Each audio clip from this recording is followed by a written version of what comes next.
बिहार चुनाव में मिली प्रचंड बहुमत के बाद अब सरकार बनाने की कवायद शुरू हो गई। पहले चर्चा थी कि मुख्यमंत्री नीतीश कुमार आज ही इस्तीफा देंगे। उनका काफिला जब राजभवन के लिए रवाना हुआ तो इन चर्चाओं को और जोर मिल गया। लेकिन मुख्यमंत्री नीतीश कुमार ने सोमवार को कैबिनेट की बैठक के बाद अब 19 नवंबर को बिहार विधानसभा भंग करने का फैसला किया है। चर्चा थी कि मुख्यमंत्री सोमवार को ही इस्तीफा देंगे और कार्यवाहक मुख्यमंत्री के रूप में काम करेंगे और 20 नवंबर को शपथ लेंगे। हालांकि मुख्यमंत्री ने इस्तीफा नहीं दिया है। अब जो चर्चा है कि 19 नवंबर को जब विधानसभा भंग होगी तो मुख्यमंत्री भी राज्यपाल को अपना इस्तीफा सौंपेंगे। जदयू विधानमंडल दल की बैठक पर भी सस्पेंस बना हुआ है। सभी विधायकों को पटना बुला लिया गया है। पहले ये चर्चा थी कि सोमवार को विधायक दल की बैठक होगी जिसमें नीतीश कुमार को नेता चुना जाएगा। लेकिन आज क्या कुछ हुआ, अधिक जानकारी दे रहे हैं नीतीश सरकार में मंत्री रहे विजय चौधरी। 11:30 बजे मंत्रिपरिषद की बैठक हुई। उसमें यह निर्णय लिया गया जो चूंकि नए चुनाव हो चुके हैं, मैंने विधानसभा का आम चुनाव सफलतापूर्वक संपन्न हो चुका है और नए विधायक चुन लिए गए हैं।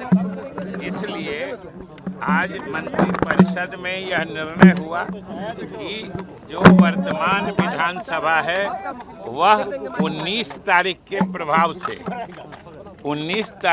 प्रभाव से वर्तमान विधानसभा को विघटित करने की अनुशंसा कैबिनेट ने की है, जो मुख्यमंत्री जी के माध्यम से मुख्यमंत्री जी के द्वारा अभी महामहिम को दे दिया गया है कि 19 तारीख के प्रभाव से वर्तमान विधानसभा का विघटन किया जाए। ये पहला प्रस्ताव था।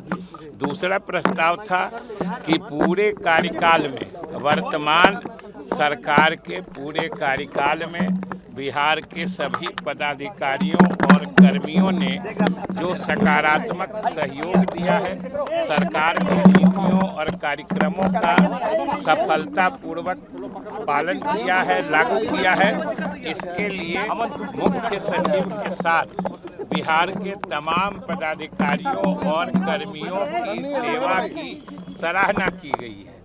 और तीसरा प्रस्ताव कि जो अभी तत्काल तुरंत जो संपन्न हुआ है आम चुनाव, उसमें एनडीए को नीतीश कुमार जी के नेतृत्व में जो इतनी भारी सफलता मिली है, जो प्रचंड बहुमत मिला है, इसके लिए मंत्रिपरिषद ने मुख्यमंत्री जी को बधाई देते हुए उनके प्रति आभार प्रकट किया कि उनके नेतृत्व में आज एनडीए अपने सफलता के चरम पर पहुंचा हुआ है। इसके लिए मुख्यमंत्री जी के प्रति आभार प्रकट किया।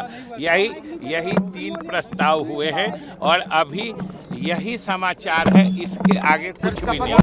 वहीं नीतीश की पार्टी के कार्यकारी अध्यक्ष संजय झा ने पूरा भरोसा जताया कि सरकार नीतीश कुमार की अगुवाई में ही बनेगी। नहीं, बातचीत चल रही है, जल्दी सब बात सामने आ जाएगा। बिल्कुल फास्ट पेस में है सब कुछ, सब जगह बातचीत चल रही है और मुझे लगता है जल्दी ही सरकार के गठन का प्रक्रिया शुरू हो जाएगी। अरे अभी तो तय हो रहा है इसका डेट। बहुत कंटेंशन है सर, रोहिणी आचार्य का ट्वीट जिस तरीके से सामने आया। हाँ, हम लोग व्यक्तिगत परिवार पर कभी हम लोग टिप्पणी नहीं करते हैं, लेकिन जो घटना आ रही है निश्चित रूप से उनके व्यक्तिगत इशू है उनके परिवार का, लेकिन जो बातें आ रही हैं तो ठीक नहीं दिख रही। लेकिन खास करके जो बिहार की जनता ने एनडीए सरकार को, आदरणीय प्रधानमंत्री श्री नरेंद्र मोदी जी और नीतीश कुमार जी जो इतना बड़ा मैंडेट दिया, ये पॉलिटिकल पंडितों के लिए भी देखने वाली बात है कि 20 साल सरकार जो एनडीए चलाई है उसके बाद जिस तरह का नैरेटिव बनाया गया, काउंटिंग के दिन से एक दिन पहले जिस तरह की भाषा बोली गई, एक जगह रिपोलिंग नहीं हुआ, जिस तरह का कैंपेन चला, मुख्यमंत्री जी 2 दिन जो लोग चर्चा कर रहे थे, 2 दिन बाय रोड लगभग 650 किलोमीटर वो रोड शो करते हुए कैंपेन किए। प्रधानमंत्री जी का लगातार आना हुआ और जितना भरोसा बिहार की जनता ने दिखाया है, इसलिए मैंने कहा कि बड़ा जवाबदेही है और ये डबल इंजन की सरकार निश्चित रूप से जो जो बात हम लोगों ने प्रॉमिस किया है बिहार के जनता को अगले 5 साल में जो हम लोग का है कि खास करके जो प्रायोरिटी सरकार की है इंडस्ट्री को लाने का, हर एक जिला में उद्योग लगाने का और स्किलिंग करने का, कि स्किल्ड करना यहाँ के युवाओं को, वो प्रायोरिटी सरकार की है। और निश्चित रूप से आने वाले टाइम में जितना भरोसा बिहार के जनता ने एनडीए पर दिखाया है, इस सरकार पे दिखाया है, उस पर पूरा मेहनत करके उस चीज को पूरा किया जाएगा। सरकार के गठन की प्रक्रिया भी जल्दी ही सब बात आपके सामने आएगी। रविवार की शाम जब बीजेपी प्रदेश अध्यक्ष दिलीप जायसवाल मुख्यमंत्री नीतीश से मिलने पहुंचे तो चर्चाओं का बाजार गर्म हो गया। कहा गया कि बीजेपी नीतीश कुमार को मुख्यमंत्री बनाने के लिए तैयार है, लेकिन कुछ शर्तों के साथ। कयासबाजियां तो ये भी चल रही हैं कि बीजेपी 2.5 साल नीतीश और 2.5 साल बीजेपी के मुख्यमंत्री का प्रस्ताव देने जा रही है। हालांकि बीजेपी प्रदेश अध्यक्ष ने इन अटकलों का जवाब नहीं दिया। अन्य मुख्यमंत्री जी को बधाई देने के लिए गया था।